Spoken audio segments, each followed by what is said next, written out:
Capítulo 5. De vuelta a este lado de la puerta. Como el juego del escondite seguía en marcha, Edmund y Lucy tardaron un poco en localizar a los demás. Pero cuando por fin estuvieron todos juntos, lo que sucedió en la habitación grande, donde estaba la armadura, Lucy exclamó: «Peter, Susan, es todo verdad. Edmund también lo ha visto. Hay un mundo al que se puede llegar a través del armario. Edmund y yo entramos. Nos encontramos allí, en el bosque. Anda, Edmund, cuéntaselos. Todo». «¿Y qué es todo esto, Ed?», inquirió Peter. Y ahora llegamos a uno de los puntos más desagradables de esta historia. Hasta aquel momento Edmund se había sentido mareado, malhumorado y molesto con Lucy, por haber estado en lo cierto, pero todavía no había decidido qué hacer. Sin embargo, cuando de improviso Peter le hizo aquella pregunta, decidió al instante hacer lo más mezquino y rencoroso que se le ocurrió. Decidió hacer quedar mal a Lucy. «Cuéntanos, Ed», dijo Susan, y Edmund les dirigió una mirada de tremenda superioridad, como si fuera mucho mayor que Lucy, cuando en realidad solo se llevaban un año.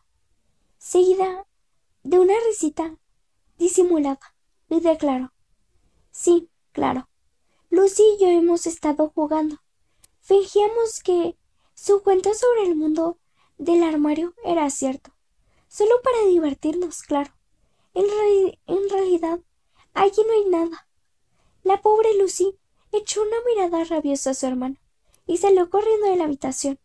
Edmund, que a cada minuto que pasaba se convertía en una persona más malvada, pensó que había conseguido marcarse un tanto y se apresuró a añadir: «Ya está otra vez. ¿Qué le sucede? Eso es lo peor de los niños pequeños, siempre». «Oye», lo interrumpió Peter volviéndose contra él con ferocidad. «Cállate. Te has comportado de un modo atroz con Lu desde que ella empezó esa tontería del armario, y ahora te dedicas a tomarle el pelo y a hacer que vuelva a sacar a relucir el tema. Creo que lo has hecho simplemente para mortificarla». «Eso son tonterías», repuso Edmund, estupefacto. «Claro que son tonterías», dijo Peter. «Esa es la cuestión. Lu estaba perfectamente bien cuando nos fuimos de casa, pero desde que llegamos aquí parece que su cabeza le está pasando algo, o que se está convirtiendo en una mentirosa empedernida. Pero sea lo que sea, ¿qué bien crees que le hará si te dedicas a fastidiarla y a burlarte de ella un día, a animarla al día siguiente?» «Yo pensaba, empezó Edmund, pero no se le ocurrió nada que decir. «No pensabas nada», replicó Peter. «Es simplemente ojeriza. Siempre te ha gustado aprovecharte de todos los que son menores que tú. En la escuela haces lo mismo». «Vamos, déjalo», intervino Susan. «Que os peleéis vosotros dos no mejorará las cosas. Vayamos a buscar a Lucy». A nadie le sorprendió que, cuando encontraron a la niña bastante más tarde, ésta mostrara huellas de haber estado llorando. Lo que le dijeron no sirvió de nada, porque ella se mantuvo firme en su historia. «No me importa lo que pensáis, y no me importa lo que digáis. Podéis decírselo al profesor o escribir a mamá, o hacer lo que les apetezca. Sé que he conocido a un faun allí, y ojalá me hubiera quedado en ese lugar. Todos vosotros sois unos brutos, unos brutos». Fue una tarde muy desagradable. Lucy se sentía desdichada, y Edmund empezaba a darse cuenta de que su plan no funcionaba tan bien como había esperado. Los dos mayores empezaron a pensar en serio que Lucy había perdido el juicio, y se quedaron en el pasillo, conversando en susurros, hasta mucho después de que ella se hubiera ido a dormir. El resultado fue que a la mañana siguiente decidieron que irían a contarle todo aquello al profesor. Escribiría a papá si cree que a Lucy le pasa algo importante, dijo Peter. Esto se nos escapa de las manos. De modo que fueran a llamar a la puerta del estudio. Y el profesor dijo: «Adelante». Se levantó y les ofreció unas sillas. Y les indicó que se hallaba a su disposición. Luego se sentó a escucharlos, junto a las puntas de los dedos, y sin interrumpir ni una vez, hasta que finalizaron todo el relato. Tras ello permaneció sin hablar durante un buen rato. Luego carraspeó y dijo lo último que ellos habían esperado oír. «¿Cómo sabéis que la historia de vuestra hermana no es cierta?» «Bueno, pues…» empezó Susan y a continuación se detuvo. Cualquiera podía ver por la expresión del rostro del anciano que éste hablaba totalmente en serio, del modo que Susan se serenó y siguió. Pero Edmund dijo que solo estaba jugando. Esa es una cuestión, declaró el profesor, que desde luego hay que tener en cuenta, muy en cuenta.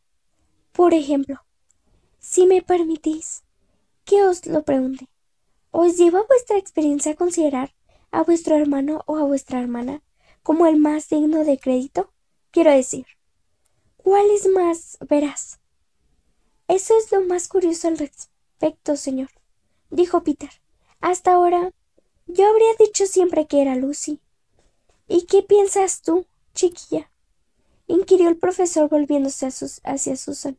Bueno, respondió ésta, en general yo diría lo mismo que Peter, pero lo que dice no puede ser cierto.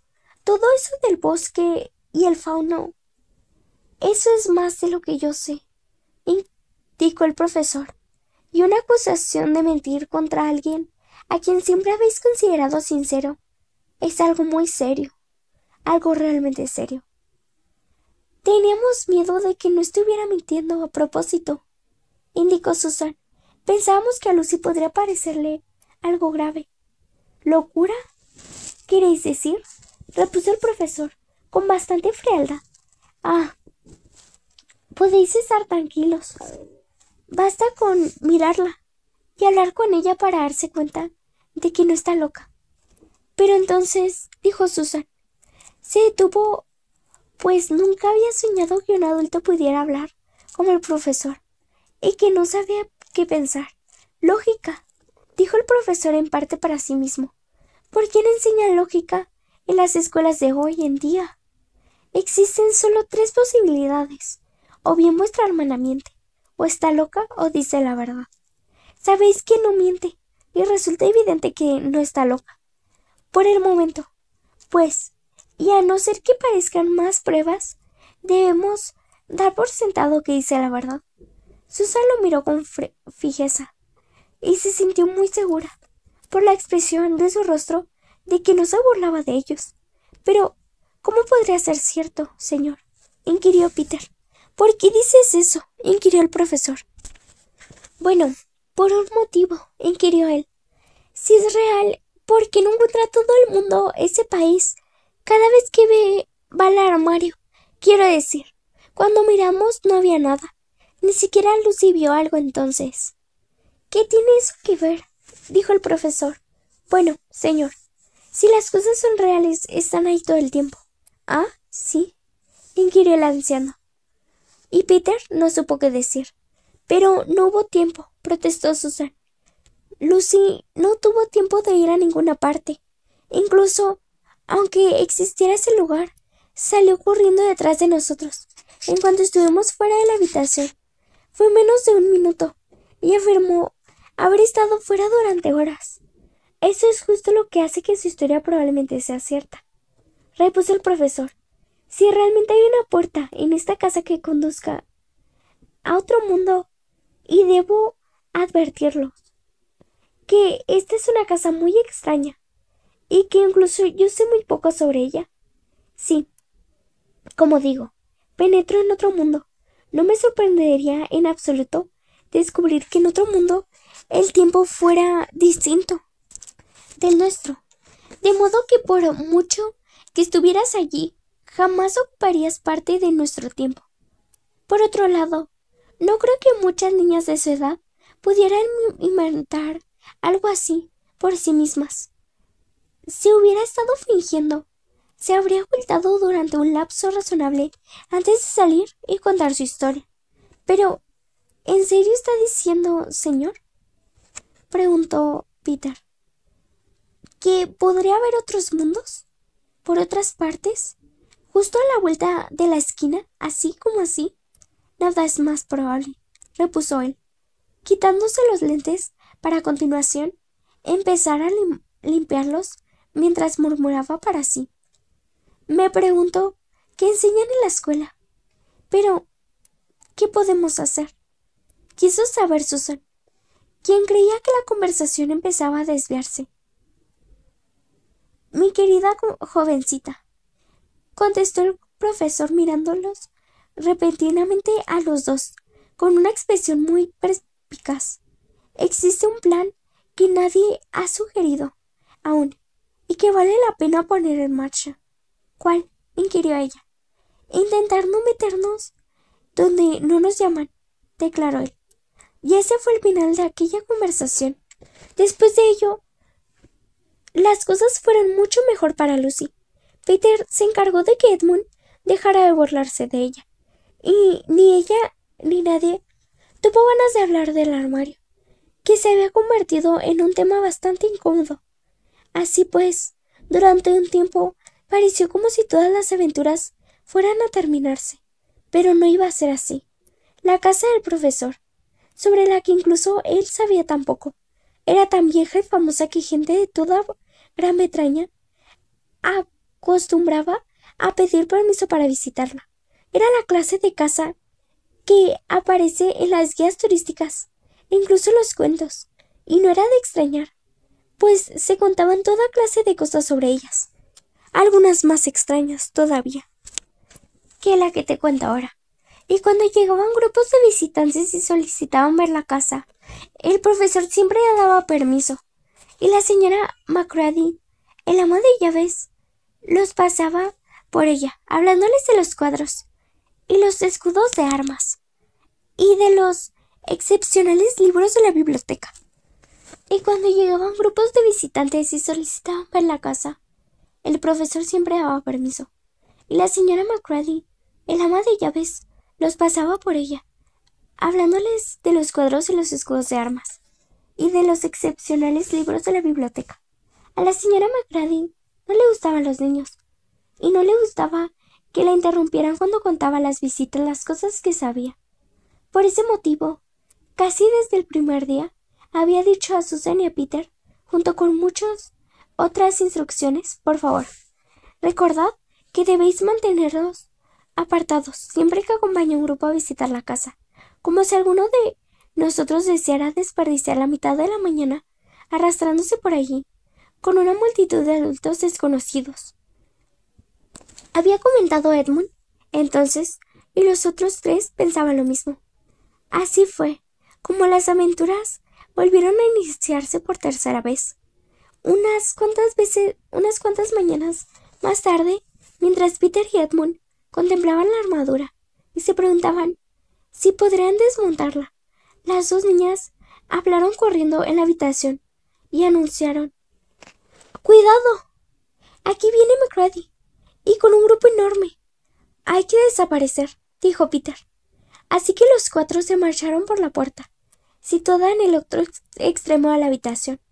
Pero cuando salieron a la biblioteca verde, y desde allí a la biblioteca, oyeron repentinamente voces por delante de ellos, y comprendieron que la señora Macready debía de estar conduciendo al grupo de visitantes por la escalera trasera, y no por la escalera principal, como ellos habían supuesto.